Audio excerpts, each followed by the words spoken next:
This is Marco Reus. This is Shinji Kagawa. This is Nuri Sahin. Hello, this is Jadon Sancho. And you're listening to the Yellowwallpod podcast.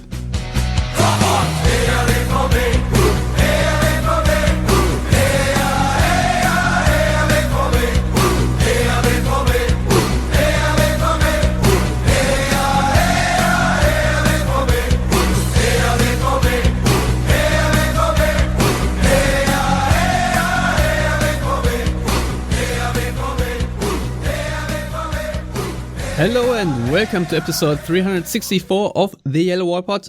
I'm your host Stefan Butzko, and today we will talk about Dortmund's third win in a row against Arminia Bielefeld, and we will preview tomorrow's match when Borussia Dortmund will face their future head coach Marco Rose with the ailing Borussia Mönchengladbach, who have lost 3 in a row in the quarterfinal of the German Cup. And for all that and more joins me, the head of user experience for Sports Reference, returning champion Adam Dorowski. Hello, Adam. How are you doing? I'm doing pretty well. Thanks for having me. It's great to be on in the midst of a winning streak, which is really nice. It seems like I often join just when it's in time doom to and gloom, snap it. Anything I say is going to end up being a jinx, but I don't know. You got to speak, so I'll keep going. Yeah, no, I don't really have too many things to say. In fact, I'm done, and you can have the rest if you want. But since I'm the host, I guess I'll ask the first question, and that, of course, is in regards to Dortmund's 3-0 win. But before I ask any questions, of course, since we have so many Patreons that support us, and that means I have extra time to do stuff, I'll play the little montage to get us into the mood. Here is Sancho, gorgeous first touch. Jadon Sancho, it's beautiful from Sancho, and he's found Dahoud, who fires it into the bottom corner. His first league goal since 2018, and a landmark moment for Jadon Sancho. His 50th Bundesliga assist. He's the youngest player ever to reach that milestone, and the first to do it in his first 100 games. It's 1-0 Dortmund. Jadon Sancho has made a goal. Jadon Sancho has scored a goal. And it looks like 2021 might just be Jadon Sancho's year. And Dortmund leads by 2-0. Sancho through for Haaland. Beautifully done. And what an introduction. It is Renier scoring almost immediately after coming on, and that is his first ever Bundesliga goal. Talk about a super sub. Renier makes it 3-0. Well, I'm very thankful to the excellent Kevin Hutchard to include all the great statistics that Jadon Sancho achieved in this game against Bielefeld, because that also perfectly sets you up now, Adam, because Jadon Sancho, of course, is, if you will, the man of the match with a goal, assist, and pre-assist. Why was this such a good game for Jadon Sancho? What did you find out on fbref.com? Yeah, he had some very high single match totals. So I started going back through his career match logs and ended up finding quite a few career highs from this game. So I'm just going to kind of run through a few of them if you don't mind. So shot creating actions. So that we call shot creating actions. Those are the 2 actions that precede a shot. So that can be either a pass, like a pre-assist, or a regular assist. It can also be a defensive action that wins the ball. It could be a dribble that gets past a defender. It could be a shot that's rebounded. So he had 11 in that match, and that is a new career high for him. And I thought it was really interesting that the previous career high for him was 10, and that was in that match against Leverkusen in his first season, that kind of coming out party that he had. Also, we have progressive passes and progressive carries on FBref. And a progressive pass, it is that is the the definition, I'll just read it here, is completed passes that move the ball towards the opponent's goal at least 10 yards from its furthest point in the last 6 passes, or any pass completed into the penalty area. So basically, and using just regular terms, that's the pass that's going to like break down the defense and cause some scoring chances. And he had 14 of them. His previous high was 11. So this was quite a bit more than his previous high, which was in 2019 against Hoffenheim. He also had 14 progressive carries. That wasn't a career high for him. He had 20 last year against Dusseldorf. Progressive passing distance. So this measures just the distance that he passed toward the goal. He had 388 yards. I didn't realize that this was also a career high for him. His previous high was 370 against Union Berlin, also in 2019. He had 7 key passes. His career high was 9, but still that's a lot. He had 10 passes into the penalty area. His career high was 8 before that. 6 carries into the penalty area. His career high was 8 before that, so not quite a new high. But basically, Jadon Sancho, he's blown us away the last 4 seasons, but in this match, he shattered a lot of these amazing things that he's done before, and it was just incredible to see. Yeah, he's on quite the run now. I think he has 3 goals and 3 assists in total in the last 4 games that he played. I think Mats Hummels after the game said that Jadon Sancho has sort of adjusted his work mentality. You know, he is doing more in the gym, working on his body and on the training ground. And Mats Hummels said that young players must understand that work will always pay off. And I guess in this case, it's absolutely true.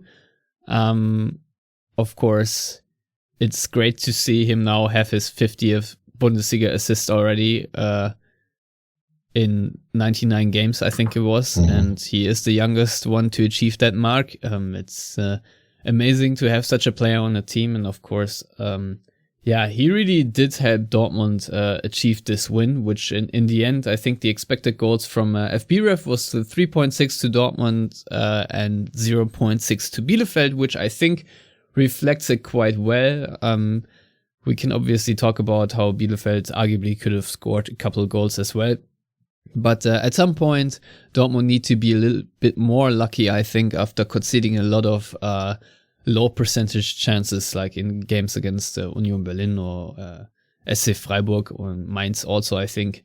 So this is helping Dortmund now, and I think Terzic at today's news conference mentioned it as well, that, for example, against Sevilla, where that one free kick hit the post, and in the Schalke match in the Revier Derby, you also had a shot that hit the post, which were shots that went in previously. But back to Sancho, fantastic game, obviously, and Terzic, I think, said it himself too after the match that, in order to bring him back to form, quote unquote, switching him over to the left side again, and, a lot of talks with him have had, and you can really see that Jadon Sancho in the last games, I don't know about you, but I think you can see that he's identifying very much with Borussia Dortmund, and it's very reassuring to see that. I think someone posted a video right at kickoff where he was singing the Hey BVB song. So right. These are all little endearing details, I would say. So it's obviously amazing to have such a player, and interesting also that he then took the penalty when Marco Reus was fouled in the 57th or so minute.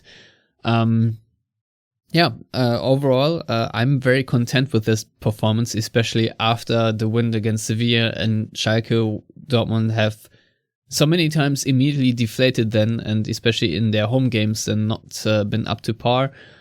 This overall, I think, was a really encouraging performance and sets Dortmund up for the next 2 games, which are obviously very tough. How did you find Dortmund's overall demeanor in this game against Bielefeld? Again, with, I think, Dahoud and Bellingham in midfield, because Delaney, he had an illness, after becoming a dad and missing a match. Then he comes to the Sevilla, to the Revier Derby, and, completely destroys Schalke, and then he's out again. Hopefully he'll be back against Gladbach. But interesting lineup picks for from Terzic, and obviously Gio Reyna was back in there as well. How did you see those players and Reyna in particular? Yeah, I think Reyna, it's interesting how you said the demeanor of Dortmund. I feel like overall the demeanor has really shifted. And I was keeping a closer eye on Reyna's demeanor because obviously he's in a rough patch of form. He had some very bright moments in this match, and I kept an eye on his demeanor because he was definitely frustrated, but I felt like it was positive frustration. Like it wasn't like putting his head down and being upset. He just really, really wants to help this team so much that he was getting frustrated that he couldn't. I felt like it seemed a little bit more encouraging there. Now, in terms of overall demeanor of the team, I think I've long been a huge Dahoud guy. So thrilled to see him thriving here. One thing you said earlier too about like the balls hitting the crossbars and stuff like that. In a previous match, if Dortmund had lost the ball on the Dahoud pass, there was a loose pass by Dahoud in the second half, I think it was, that almost led to a goal. I think it was Cordoba who had a terrible shot. 43rd minute, so it was in the first half. Okay, yeah, not quite. So those in previous matches, that ball goes in. Like that's no doubt that's a goal in previous matches. So things are turning around, not only in the skill they're showing and the demeanor they're showing, but also in the luck aspect, which it's felt like for a while nothing was going right. Like those matches against Cologne, every single thing going in. That's not happening right now, and it's nice to see a little bit of reverse of fortune. Yeah, I think that's a very good point because as so always in a low-scoring game, luck is a big factor, especially in football. And that Cordova opted to shoot the ball with the outside of his boot instead of just using the inside was a big let-off for Dortmund, I think. And I don't know if Marvin Hitz could have done much about it. It was just a very poor giveaway by Dahoud because it was a very heavy touch. But there were not too many other chances that Bielefeld really had. And I think that speaks for Dortmund. That Dortmund lose the ball in midfield, especially the way they're playing right now and concede a counterattack. I think that's the most normal thing in the world. And even if you play against a team like Bielefeld, which I think recently have always conceded like 3 goals against Wolfsburg and before that against Bayern, they can always hit teams on a counter. And it was a really poor touch by Dahoud, but otherwise, I think he had an excellent game yet again, and that's probably the biggest source of optimism right now for Dortmund fans, that he is not inconsistent. And obviously, these things are something that you have to prove every other game, of course. But for now, I'm just very happy, and of course, in the bigger picture right now, if you look at Borussia Dortmund, a lot is going on in terms of how their future is going to go. Obviously, they are fighting for the UCL spots, and landing in the Champions League will have a big impact. But also at the same time, Michael Zorc will bow out at the end of this year, which of course is a massive transformation for Dortmund. And I think, was it yesterday or the day before, that it sort of leaked out that Sebastian Kehl will succeed him, but it's not entirely clear yet whether it will just be Kehl or whether someone else will be next to him. People are talking about Sven Mislintat maybe from VfB Stuttgart, and I could even throw Fredi Bobic into the mix, who obviously just announced that he wants out at Frankfurt, but I think he's more going toward Hertha Berlin. But just to keep this in mind, so that right now is an absolutely crucial phase for the long-term future of Borussia Dortmund, probably more so with the position of sporting director than whether Dortmund finish 4th or 5th or 6th, etc. Nevertheless, do you believe in destiny that now of all time Mahmoud Dahoud starts scoring from distance? He certainly had enough practice with these shots over the course of the years. And, that's 2 in a row now that have gone in. I think it's 2 in a row. I don't know if I had any shots in between. But, man, I will take it. My favorite part about that first goal, too, was that the assist well, the pre-assist, I guess, would have gone to Dahoud himself. So it was, I don't know if it's quite in the defensive third, but it's pretty deep. But he launched that pass to Sancho, who took it down beautifully. And then he hoofed it all the way up and got right there to be in the perfect scoring opportunity. And, he put it right in. I think even his shooting is going well, which was kind of the thing that even when Dahoud was going well was the thing that we would pick on about him. But man, even that's working right now. So the guy is everywhere. Now he's scoring goals, pre-assisting his own goals. I love it. Yeah, that was obviously an amazing play overall, but also made possible by Bielefeld just not being well positioned, because it preceded Mats Hummels trying to dribble forward, which is obviously something he probably doesn't always do against other opponents. But in this particular case, he lost the ball, but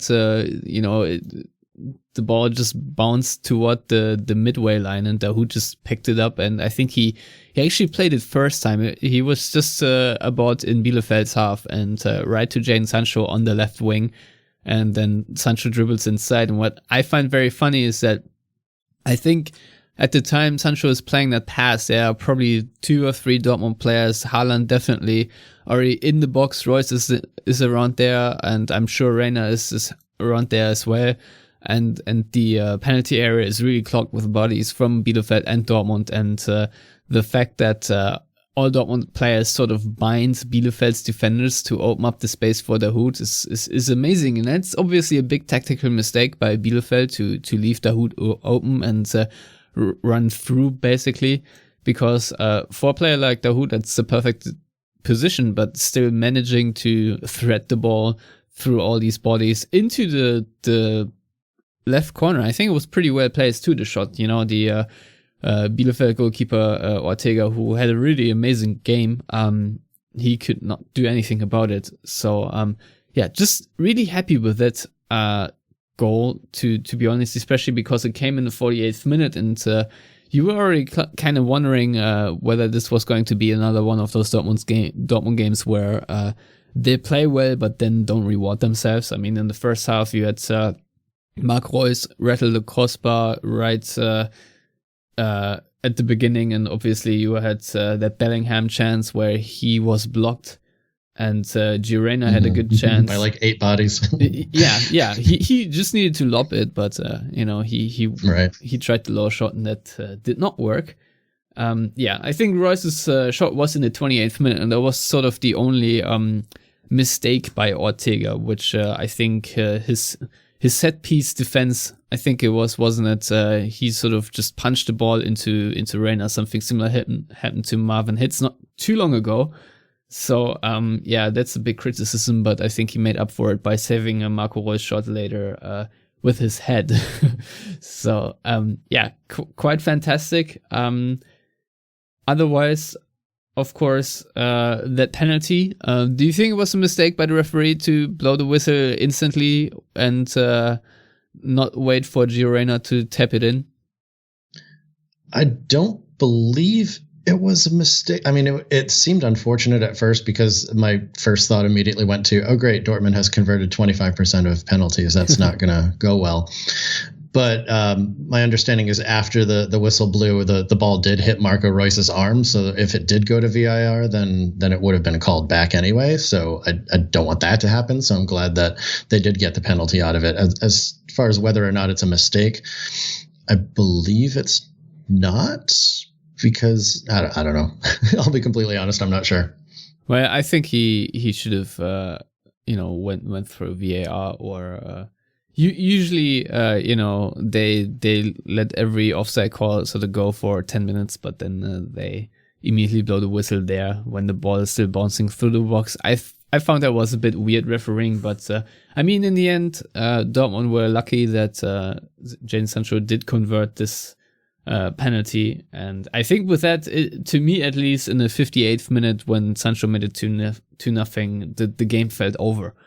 It was not even like the game against Schalke, where I thought the game only really felt over once Dortmund scored a third. This time I felt like the 2-0 was enough to put it out of Bielefeld's reach, because, to be honest, the team of Uwe Neuhaus, who now has been fired, which, I'm not sure I would subscribe to that decision, to be honest, but he has been fired.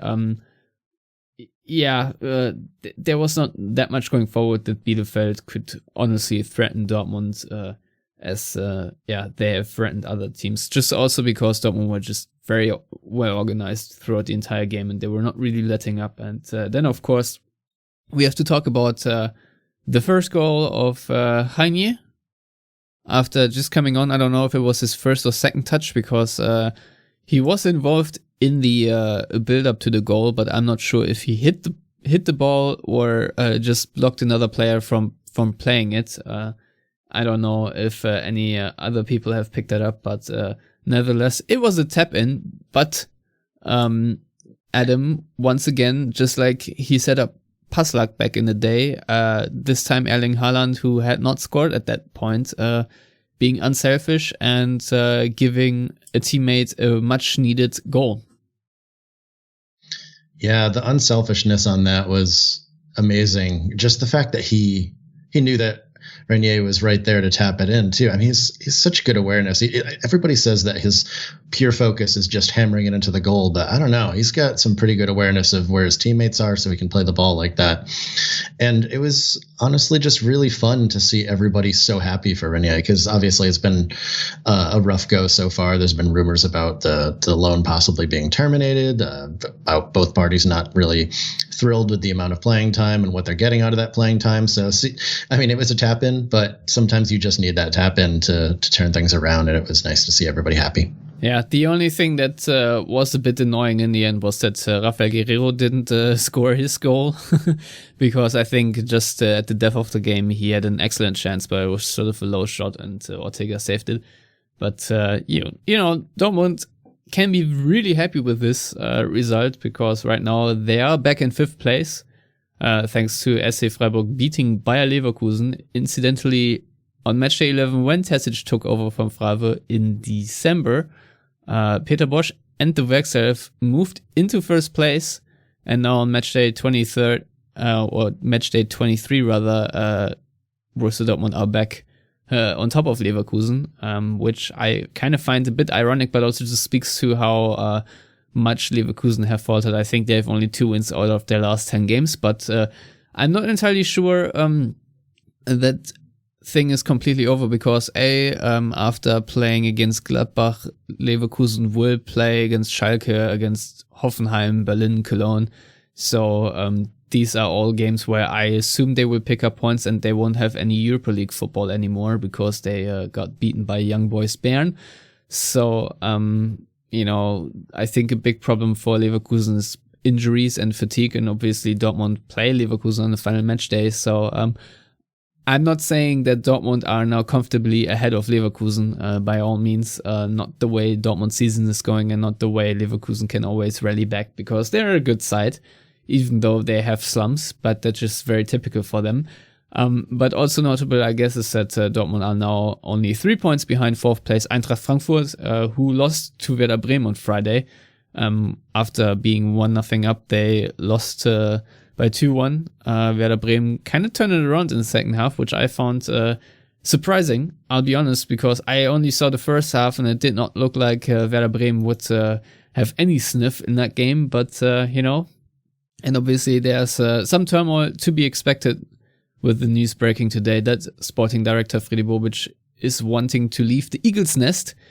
So interesting, but more importantly, I think if we look behind us, Borussia Dortmund are now 5 points ahead of Union Berlin in 7th place and SC Freiburg in 8th place, and then of course 6 points ahead of 9th place Borussia Mönchengladbach. And if that is not the perfect segue, Adam, I don't know what is, because that's obviously our opponent tomorrow. A big game, quarterfinal in the German Cup, has been hyped, especially I think made bigger by the fact not only that Dortmund play against the future head coach, but that Bayer Leverkusen and Bayern Munich are already out of this competition, and RB Leipzig, of course, if I remember correctly. So that should make things a little easier for the Black and Yellows should they prevail against Gladbach, but that's obviously not easy because the last time they faced off in, I think, January, it was a 4-2 loss for Dortmund, and Gladbach scored 3 set pieces in this one. So what to expect this time? Well, first of all, Leipzig is still in this in the cup. They're up against Wolfsburg, so it was weird. Yeah. There's like eight teams left, like 4 top tier teams, 4 lower teams, and they really just kind of split them in half. So only 2 from each group are going to go on. So yeah, for Dortmund's problem is that Werder Bremen are still in it, but they are going to play Regensburg, but I don't know when, because I think that game has just been called off due to coronavirus outbreak in Regensburg. So that's obviously unfortunate. Yeah, definitely. In terms of what to expect from this, oh my gosh. I've been kind of meticulously tracking, well, up until the last couple match days, the form of Marco Rose's team since Edin Terzic took the start, just because it was interesting to see that they were both kind of struggling along with each other. Dortmund's record has now pulled ahead now that Gladbach's struggles have continued. So it's interesting that as soon as this announcement was made, it just seems like everything that could possibly go wrong from Marco Rose seems to be. I feel like Dortmund has good momentum going into this, and Gladbach does not. Of course, we all love to say that the cup has its own momentum, but I think we're going to see 2 teams that really want it. There's going to be goals. It's going to be back and forth. As far as like the lineup, I don't know. I could potentially see a 4-3-3 again, like they played against Sevilla.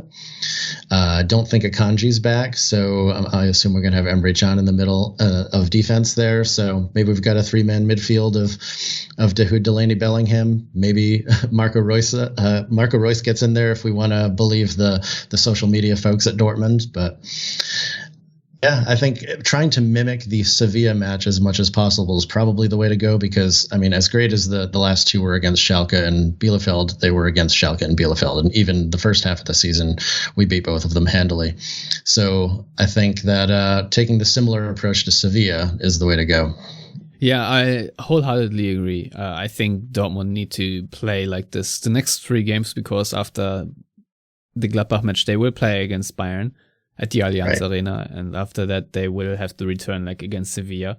And I think that 3-man midfield really is a blessing for Dortmund, and I don't know if we'll actually see it, but I would hope for it to happen, to be honest. It's also going to be really interesting, whether Moray will still play at right back or Meunier, and then you have Can and Hummels in as center backs, or whether it's Zagadou somehow. The only constant next to Hummels is probably Guerrero, who will have to play all these games. But the truth is, in this sort of week, at some point, you need to give even Guerrero a break. So hopefully Dortmund can play in a way that they can sub him off at some point. But that's it's a lot to ask, because obviously when you already have so many changes in your backline, then adding Nico Schulz doesn't really help matters either. So but I have to say, I asked you about Gio Reyna. I wasn't too impressed with him, to be honest, against Bielefeld. So I think that there's a better merit to say we'll revert to 3 in midfield, and then just have Reus, Sancho, and Haaland lead the line, so to speak. So that's sort of my expectation. But obviously, you never know how the rotation machine will go. Maybe we'll see Julian Brandt again. Maybe Reyna will play again. Maybe Moray will play again. How about Hazard?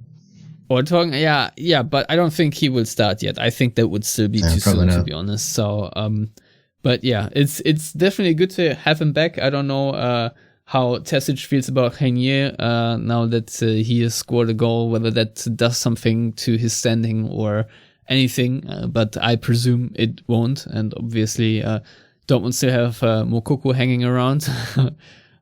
Obviously not someone who I expect to start in this particular game, but at least to throw in on the pitch and make something happen. And obviously for Gladbach, what I find is worth mentioning is that Jan Sommer won't be playing. It will be Tobias Dippel. I watched the news conference today with Marco Rose. I think it was just him and the journalists, and went half an hour, and he was basically asked how he feels about playing Dortmund in 18 different versions a million times, and right. He just got more and more pissed. But what he did say is that he ranks Erling Haaland as a world-class player, where I obviously cannot contradict him, because I think that's correct. But yeah, otherwise, there are not too many injuries on the Gladbach side either. So yeah, it's just been bad form for them. I mean, they've lost to Cologne, where Rose was really scolded by his fan base, because it's obviously a big derby for them, because he rotated a lot of players and was not playing the best team. Then a scoreless draw against Wolfsburg, and then obviously a loss against Mainz after the announcement that Rose will leave. And yeah, obviously you can lose 2-0 against Manchester City. I think that happens quite easily, especially if it's not at home in front of fans. But I think that game happened elsewhere as well, in Budapest or so. And then obviously that really crushing defeat now in the Topspiel against RB Leipzig, which obviously helps make the Bundesliga title race more palatable, I guess. But yeah, Gladbach were 2-0 up in the first half, and then Leipzig came and turned it around, and a nice winner in stoppage time even. So another setback for Gladbach. So yeah, I feel like there's a lot of pressure on this Gladbach side, and I don't know how they will handle it. So yeah, my hope is they will handle it poorly, to be honest, but it's going to be a really tough game. You know, that's the only thing I can say, because Gladbach will not offer much. It will be a very cagey affair, and it would not surprise me if it's still scoreless by like the 70th minute or so. Maybe Dortmund in the meantime can concede a set piece or something like that, but yeah, I just really hope Dortmund, watch out for LVD this time. I don't know about you, but yeah, this is going to be a really intriguing game. Do you think that the Marco Rose joining Dortmund in the future adds something to the flavor, or do you not care at all? Do you think that's something completely external, what is hyped in the media, but not really relevant for this particular game? Oh boy, the Rose Bowl. I don't think that it adds anything on the pitch. I think that it gives the media so many different angles to cover it. But yeah, I don't think it's going to mean much on the pitch, because I don't think Rose is going to change how he approaches this because of that. I'm interesting to see that you're predicting like a low scoring affair. I was kind of leaning the other way. I don't know if I agree with that part. I could almost see just this one just turning into total blowout on both ends. I don't know. We had 6 goals in the game last time, but I don't know. Dortmund is definitely much more stable in the midfield at this point. So hopefully we go on your side more than on my side. Well, I mean, obviously my predictions are often wrong, but usually when there was such a blowout game, then it's more than likely that especially since it's a knockout game, that teams are more risk averse, and obviously Borussia Dortmund with a midfield 3, they will press Gladbach, but not as high. And Gladbach have in the past games also often played a low block. Now what helped Gladbach a lot to beat Dortmund was Gladbach's own pressing, I think. But I think what Dortmund are doing better right now, and especially with Dahoud in there, is that they're not giving up the ball as easily. So I expect both teams to have longer possession phases than they had beforehand. Now, you see, what I really liked about the game against Bielefeld, you've already talked about the shot creating actions, is that Dortmund had quite a lot, and you right now see a flow again in the Dortmund attack, and there's a swagger and fun about it, and you see back heels and combinations into space. There are runs made and runs found, and that's obviously something we haven't seen in many weeks beforehand. So that kind of does make me optimistic that Dortmund can create enough chances to score the amount of goals they need to get past Gladbach. But on the other hand, it's going to be a real nail biter because Gladbach are no slouches either. I mean, they did score 2 goals against Leipzig, which is not very easy to do. And they were a bit naive against Man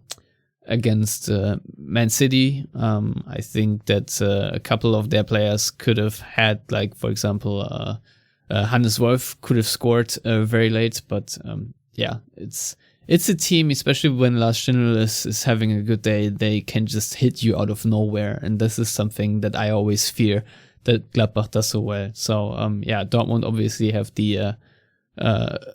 the warning that they should not concede too many set pieces, but otherwise, it's not a game where there are too many secrets, I find, right? It's just because we already we played them twice, and January is not that long ago, where Dortmund, I think for a good stretch was the better team, but not for the overall time. And I think this is something that Tasic actually talked about today.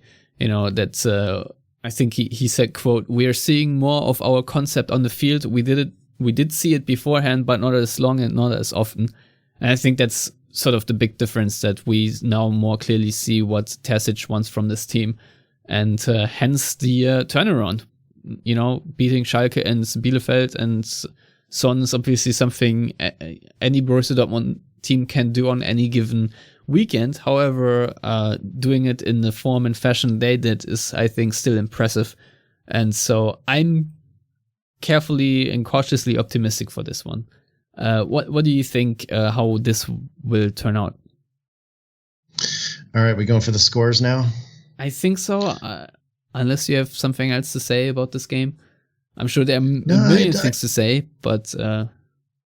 Right. I guess the last thing I was thinking about was I was trying to think if the last time we played Gladbach, yes, they lost 4-2, but the 2 goals that they scored by Haaland were like beautiful team goals. And I feel like maybe that's where things started to improve on the offensive side, even though, it was terrible that they allowed 4 goals and lost, but the attack was starting to get itself together there. And it's been going pretty well since then. For a score, I was originally going a little bit higher, but I think you talked me back down to a 3-2 Dortmund win. So still going to be plenty of goals, but maybe nothing too bizarre. Is this in regular time, or do you think this will go 120 minutes? Oh, that is a great point, and I think this will not go to penalties, but will go to added time. Man. The one thing with Dortmund obviously is, the way they managed to not beat Paderborn in regular time. That's super annoying, and I think is something that could be a real disadvantage going into the game against Bayern on Saturday if Dortmund go 120 minutes. So I really hope that this game, however it ends in 90 minutes. Also for our own sake. But what's really exciting, just for us Americans, that this game, actually the next 2 games will be on TV. You don't have to stream it via an app or, in my case, on the laptop and then hook it up to the TV, because it'll be on ESPN News, and the other one against Bayern will actually be on ABC. So Dortmund can embarrass themselves in front of a national audience. Isn't that great? Or everyone will see the amazingness of Mahmoud Dahoud. Yes, exactly. No, I'm feeling far too confident ahead of the Bayern game. Maybe that Gladbach game will change my mood, because obviously we're all windsocks when it comes to the mood and performance, because I feel like it's often just affected by the last result. I'm more confident than I've been in a while, but I still have zero confidence in that Bayern game. I'm like, maybe we can get a point. Maybe. Yeah, I mean, for Dortmund, it's a must-win game. Bayern, I mean, they have pressure from Leipzig now, but it's still Bayern. So I don't know if they're two-faced, to be honest. But we'll discuss that on Thursday with for example, Konstantin Regner, he's already agreed to come on finally. So that's something to look forward to. Yeah, I'm going to say that Dortmund will win this 2-1 in regular time, and that the scoring will probably start around the 75th minute or so. That's my prediction there. That's going to be a real nail biter, and Gladbach will equalize, and Dortmund will counter that again and win it, which is then I don't know. That's maybe one question I have to ask you still, because I've seen a couple of people play around with it. What happens in Gladbach when Marco Rose loses this game too? Because that would be the 4th consecutive win, and I think the 6th game without a win or something like that for Gladbach. Do you think Max Eber would pull the emergency brake and fire Rose then? Because, I mean, in Bundesliga, they are 9th place and their European aspirations are also a bit in peril. Do you think this is something that could happen now? And if that happens, big if, obviously completely speculative and hypothetical, would Dortmund then take Rose immediately, or would they just hang with Terzic? Oh my gosh, if they let Rosa go and Dortmund took Rosa immediately, probably the only short-term solution for Gladbach would be to get Terzic, because he's the only one available who actually... Yeah, but Dortmund won't let Terzic go. He wouldn't technically be available, you're right, yeah. But he was actually showing signs of a turnaround, which is what they would need. So I don't think that they will. There might be more and more fans calling for it, because obviously they're not thrilled with the decision he made anyway. But I feel like Max Eberl still thinks that Rosa is probably the best one to finish the season out. As we saw with Dortmund, there just aren't very many stopgap solutions available. So I'm not sure who they would put in that situation. Yeah, fair enough. Although I hear Christian Groß is on the market. I was going to say maybe Naldo, but he's taken.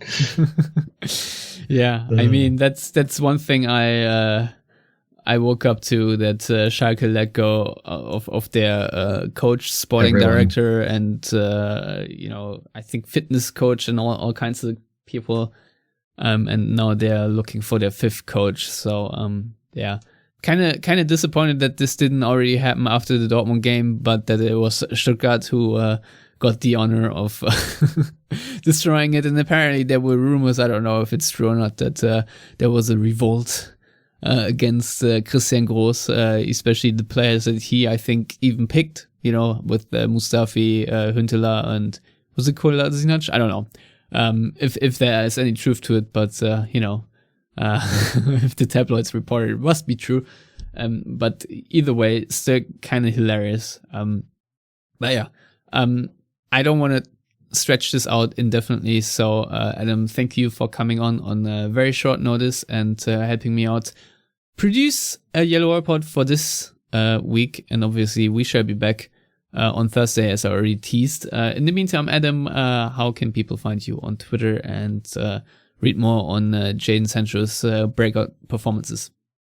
Oh, yes. Jadon Sancho stats coming at you fast on Twitter at Fußballtwits. And yeah, get them all off fbref.com too. Very well. And you can find me at Stefan Butzko on Twitter. You can find all of us at Yellowwallpod on Twitter and Facebook if you want to contribute financially, which would be greatly appreciated in the Corona times. Then go to patreon.com/theyellowwall for more information. If you want to find our written content, theyellowwall.net, where you can also find all the means and ways to subscribe to our show, which includes iTunes, Stitcher, SoundCloud, Spotify, YouTube, you name it. And in the meantime, I hope everyone can enjoy the cup game against Gladbach. And then, I'm already looking forward to discussing it and then previewing the big game against Bayern. And then, the Sevilla match. So it's a big week for Dortmund, and they are hitting it in stride, and hopefully they will still be on their legs when we are at the back of it. Anywho, as always, everyone out there, thank you for listening, and goodbye.